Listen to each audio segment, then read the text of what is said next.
The foolish बेवकूफ़, crow यानी कि कौवा यानी कि बेवकूफ़ कौवा, हैंड और द वाइज टर्टल और अक्लमंद कछुआ। जो है एक डेफिनेट आर्टिकल है, किसी चीज़ को स्पेसिफाई करने के लिए इस्तेमाल किया जाता है। फूलिश और वाइज दोनों एडजेक्टिव है। एडजेक्टिव सिंपली किसी नाउन की अच्छाई बुराई उनकी हालत रंगत या सिफात बयान करे उसको हम एडजेक्टिव कहते हैं। क्रो एंड टर्टल ये दोनों कॉमन नाउन है, यानी कि इस जैसे नाम और भी हैं। इसी तरह एंड जो है एक जो है कोऑर्डिनेटिंग कंजक्शन। कोऑर्डिनेटिंग कंजक्शन का काम क्या होता है? किसी दो लफ्ज़ को मिलाता है, किसी दो क्लास को मिलाता है, किसी दो सेंटेंसेस को मिलाता है। डिफरेंस जब इसको मैं ट्रांसलेट कर रहा होता हूँ तो यकीनन आपको इस तरह के बहुत सारे इंग्लिश के वोकैबुलरी मिलेगा, बहुत सारे ग्रामर मिलेगा। इसके साथ साथ डिफरेंस इसके आखिर में जितने भी यहाँ पे वोकैबुलरी इस्तेमाल किया गया है कि तमाम अल्फाज विद सिनोनिम भी स्टडी करने वाले हैं। डिफरेंस अगर ये बुक आपको चाहिए आप ज़रूर मुझे मैसेज कर सकते हैं। इस बुक का फ़ायदा ये है कि इसमें तमाम हर स्टोरी की तमाम वोकैबुलरी भी मौजूद है और ट्रांसलेशन भी मौजूद है। ठीक है, चलिए स्टार्ट करते हैं। डिफरेंस लिखा हुआ है कि on a hot summer day यानी कि गर्मियों के एक गर्म दिन। ऑन एक प्रपोजिशन है जिसका मैंने ये मे, यहाँ वैसे इसका मैंने ये पर, लेकिन यहाँ पे इसका मैंने ये मे। आउट कहते हैं गर्म, जिसे हम स्कॉर्चिंग भी कहते हैं। ठीक है, और समर कहते हैं गर्मियों यानी कि मौसम गर्मा का एक दिन। अथस्टी एक प्यासा, क्रो एक प्यासा कौवा, फ्लू उड़ा, ओवर अ ड्राई फॉरेस्ट यानी कि एक खुश्क जंगल पर। ठीक है, ड्राई कहते हैं खुश्क, फॉरेस्ट कहते हैं जंगल को, जिसे हम जंगल भी कहते हैं इंग्लिश में। आर विंग्स यानी कि उसकी जो पर थे। वर टायर्ड यानी कि थके थे। ठीक है, टायर्ड मतलब थका हुआ था। एंड और शी नीडेड और उससे ज़रूरत थी। क्या चीज़ ज़रूरत थी? वाटर, उसे पानी की ज़रूरत थी। शी स्पॉटेड उसने देखा, स्पॉट मतलब देखना। उसने देखा क्या चीज़? अ टर्टल यानी कि ये एक कछुआ देखा जो क्या कर रहा था? रेस्टिंग यानी कि आराम कर रहा था। कहाँ पे? बिसाइड अ टाइनी पॉन्ड, एक एक छोटे से तालाब के करीब। बिसाइड के बहुत सारे मीनिंग है डिफरेंस, लेकिन इसका मैंने के करीब या के नज़दीक को बहुत से और अल्फाज इंग्लिश के बहुत से और अल्फाज इसके लिए इस्तेमाल किया जाता है। फॉर एग्जांपल नेक्स्ट टू भी कहा जाता है और इसको नियर भी कहा जाता है, इसको बाई भी कहा जाता है। ठीक है, तो उसने क्या किया? एक कछुआ देखा जो आराम कर रहा था एक छोटे से पॉन्ड के करीब, तालाब के करीब। एंड और लैंडेड और क्या हुआ? ये उतरा। लैंड मतलब उतरना, वो वहाँ पे गया। नियर बाई उसके नज़दीक। ओपिंग यानी कि उम्मीद करते हुए। टू फाइंड सम रिलीफ कि क्या करें कि पाएँ। फाइंड मतलब पाना। सम रिलीफ यानी कि कुछ आराम वहाँ पे पाएँ, यानी कि कुछ उसे वहाँ पे कुछ मिल सकें। ठीक है, डिफरेंस आगे बढ़ते हैं। तो फिर क्या हुआ कि द टर्टल यानी कि जो कछुआ था, ग्रीटेड सलाम दिया, अर उसे। ठीक है, यानी कि कौवे को सलाम दिया। काइंडली यानी कि शाइस्तगी से, बड़ी मेहरबानी से। एंड और ऑफर्डर और उसे क्या किया? पेश किया। ऑफर मतलब पेश किया। क्या चीज़? A few sips of water. Sips of water यानी कि पानी के कुछ बूंद उसे पेश किया पीने के लिए।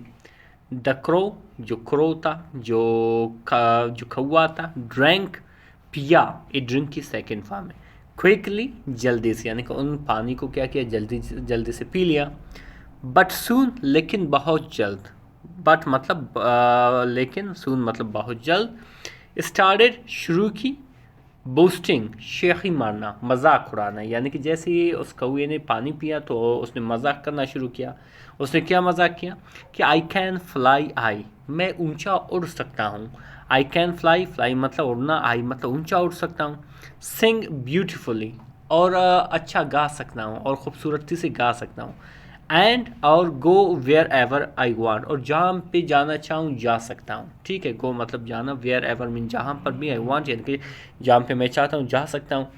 यू जस्ट क्रॉल आप सिर्फ रेंगते हो। स्लोली आहिस्ता आहिस्ता से। ऑल डे यानी कि पूरा दिन, यानी कि पूरा दिन आप सिर्फ रेंगते रहते हो। मैं ये सारी चीज़ें करता हूँ।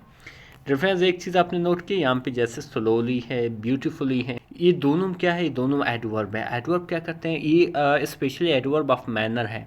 स्पेशली क्या बताते हैं? हमें तरीका बताते हैं किसी सेंटेंस में कि कोई एक्शन किस तरीके से हुआ है। सही है, इसको हम एडवर्ब ऑफ मैनर कहते हैं।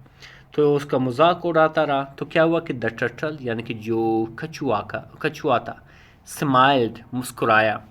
एंड सैड और कहा, एंड सैड नथिंग, और कुछ भी नहीं कहा। द क्रो यानी कि जो कौवा था, कंटिन्यूड जारी रखा, यानी कि अपनी बातों को जारी रखा, मजाक उड़ाने को जारी रखा। और क्या कहा कि you live such a boring life, आप एक इस तरह की एक बोरिंग ज़िंदगी गुजार रहे हो। सही है, लाइफ ज़िंदगी को कहते हैं, आप इस तरह की ज़िंदगी गुजार रहे हो। I feel sorry for you, मुझे आप पे तरस आता है। ठीक है, यानी कि आपकी किस तरह की ज़िंदगी है। बट लेकिन द टर्टल यानी कि जो कछुआ था, रिमेन्ड काम यानी कि पुरसकून रहा, सब्र से काम लेता रहा। च्यूइंग यानी कि चबाती हुई, अ लीफ एक लीफ चबाता हुआ, यानी कि एक पत्ता चबाता हुआ, पीसफुली बड़ी आराम से। ठीक है, उसका जवाब भी नहीं दिया, बड़ी आराम से उस पत्ते को चबाता रहा और थोड़ा मुस्कुराता भी रहा। तो फिर क्या हुआ डिफरेंस, सडनली यानी कि अचानक, डार्क क्लाउड्स गहरे बादल यानी कि काले जो बादल थे, फिल्ड भर दिए द स्काई आसमान को, यानी कि बहुत सारे बादल जो थे आसमान को भर दिया। अ स्टॉर्म एक तूफान, अप्रोच्ड आया, विद फेरोशियस विंड्स यानी कि शदीद हवाओं के साथ, यानी कि एक तूफान आया शदीद हवाओं के साथ। ट्रीज बैंट, और जो जिसकी वजह से जो दरख्तें थे, ठीक है, वो बैंट यानी कि मुड़ने लगे। एंड और द पाउंड, और जो पानी था, द पाउंड वाटर यानी कि तालाब की जो पानी था, रोज़ यानी कि ऊपर आया, उबलने लगा। ठीक है, द क्रो, और जो क्रो था, जो कौवा था, पैनिक्ड घबरा गई, ट्राइड कोशिश की, टू फ्लाई उड़ने की, बट लेकिन, वाज स्टक लेकिन फंस गया, बाई ए स्ट्रॉन्ग विंड यानी कि सख्त हवा की वजह से।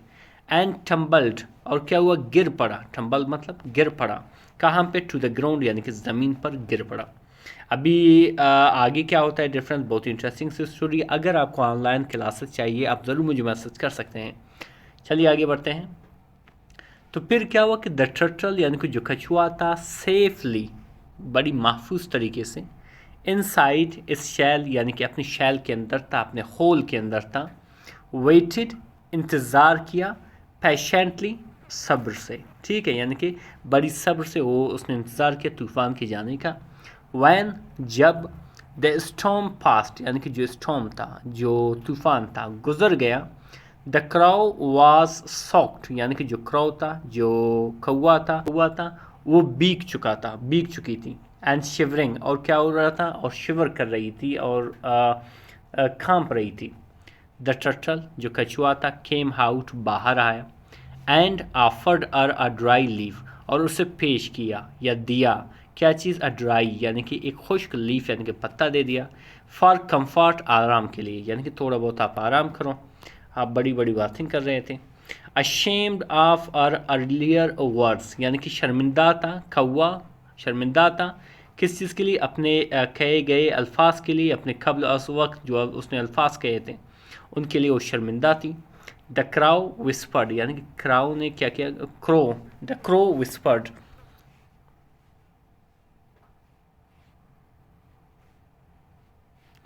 द क्रो विस्पर्ड यानी कि जो कौवा थी उसने सरगोशी की, यानी कि आहिस्ता आहिस्ता से क्या बोला कि यू वर वाइसर देन मी, आप मुझसे ज़्यादा अक्लमंद थे। वाइसर मतलब ज़्यादा अक्लमंद, ये बेसिकली क्या है, कंपेरेटिव फॉर्म है एडजेक्टिव का।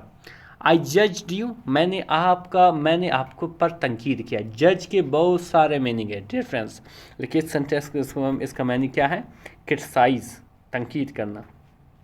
मैंने आप पर तनकीद की, विदाउट अंडरस्टैंडिंग योर स्ट्रेंथ, बिना समझे आपकी ताकत को, अंडरस्टैंडिंग मतलब समझना, योर स्ट्रेंथ आपकी ताकत को।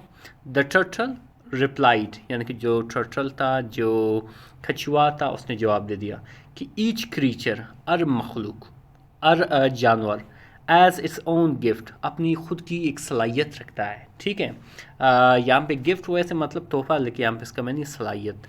Never let pride blind your respect, क्या करो, अपने गुरूर को कभी भी इस तरह नहीं छोड़ो को आपको दूसरों का इज्जत करने ना दें। फ्रॉम दैट डे ऑन, उस दिन से, the crow and the turtle यानी कि जो कौवा था और जो कछुआ था, बिकेम गुड फ्रेंड्स यानी कि अच्छे दोस्त बन गए। द क्रो यानी कि जो कौवा था, लर्नड यानी कि सीखा, टू स्पीक काइंडली यानी कि क्या करें कि बड़ी हमदर्दी से, बड़ी मेहरबानी से बोलें। एंड अम्बली यानी कि इनकसारी से। नेवर मॉकिंग अदर्स अगेन यानी कि कभी दूसरों को क्या करें, मजाक ना उड़ाएं। डिफरेंस जो मॉरल ऑफ द स्टोरी है कि यानी कि इससे हमें कौन सा अखलाकी सबक मिलता है इस चीज़ से, वो ये है कि नेवर जज अदर्स बाय अपीयरेंस यानी कि कभी भी किसी को जज नहीं करो किसी के ज़हूर से, यानी कि जो नज़र आता है उस चीज़ से कभी उसको जज नहीं करो। ट्रू स्ट्रेंथ जो असली ताकत होती है, जो हकीकी ताकत होती है, लाइज मौजूद होती है इन पेशेंस, सब्र में, एंड विजडम और दानाई में। ठीक है डिफरेंस बहुत ही इंटरेस्टिंग सी स्टोरी थी। अभी जाएंगे उन वेकबलरीज को क्या करेंगे, डिस्कस करेंगे जो यहाँ पे इस्तेमाल हुआ था। फर्स्ट है तस्टी। तस्टी कहते हैं प्यासी, प्यास से बेहाल, जिसे हम पार्च्ड टू बी कहते हैं और डिहाइड्रेटेड भी कहते हैं। रिलीफ, रिलीफ कहते हैं आराम को, सुकून को, जिसे हम कंफर्ट और एलिवेशन भी कहते हैं। ठीक है। बोस्टिंग, बोस्टिंग कहते हैं शौक़ी मारना, फ़ख्र से बातें बयान करना। ठीक है, जिसे हम ब्रैगिंग भी कहते हैं और जिसे वांटिंग भी कहते हैं। बोरिंग, बोरिंग जैसे आप जानते हो जिसे हम अख्ता देने वाली भी कहते हैं और बोरिंग भी कहते हैं, इसको सही है, जिसे हम टीडियस भी कहते हैं और मोनोटोनस भी कहते हैं। ठीक है। फिर आता है फेरोशस। फेरोशस कहते हैं शदीद, दरिंदा सिफत, जिसे हम फिर्स और वायलेंट भी कहते हैं। फिर आता है डिफरेंस टम्बल्ड। टम्बल कहते हैं गिर पड़ी या लड़क जाना, जिसे हम फैल या टॉपल भी कहते हैं। इसी तरह आता है शैल। शैल कहते हैं खोल को, सख्त बैरूनी ढांचे को, जिसे हम कैरापेस भी कहते हैं। आता है कंफर्ट। कंफर्ट कंफर्ट कहते हैं आराम या तसल्ली को, जिसे हम सुलैस और रीएश्योरेंस भी कहते हैं। अशेम्ड, अशेम मतलब शर्मिंदा या नादिम, जिसे हम एम्बेरस्ड भी कहते हैं और रिपेंटेंट भी कहते हैं। इवालुएट भी कहते हैं, असेस्ड भी कहते हैं। स्ट्रेंथ कहते हैं ताकत को, जिसे मजबूती भी कहते हैं, ताकत भी कहते हैं, और हम इसे रेजिलियंस भी कहते हैं और फोर्टिट्यूड भी कहते हैं। इसी तरह प्राइड आता है, प्राइड कहते हैं गुरूर या तकब्बर को। डिफरेंट बहुत ही इंटरेस्टिंग सी स्टोरी थी, यकीन करें हमने इसमें बहुत सारे इंग्लिश की वोकैबुलरी सीखी, बहुत सारी ग्रामर सीखी। मज़ीद इस तरह की वीडियोज़ देखने के लिए हमारे चैनल को ज़रूर सब्सक्राइब करें। मिलते हैं अगले वीडियो में। अल्लाह हाफ़िज़।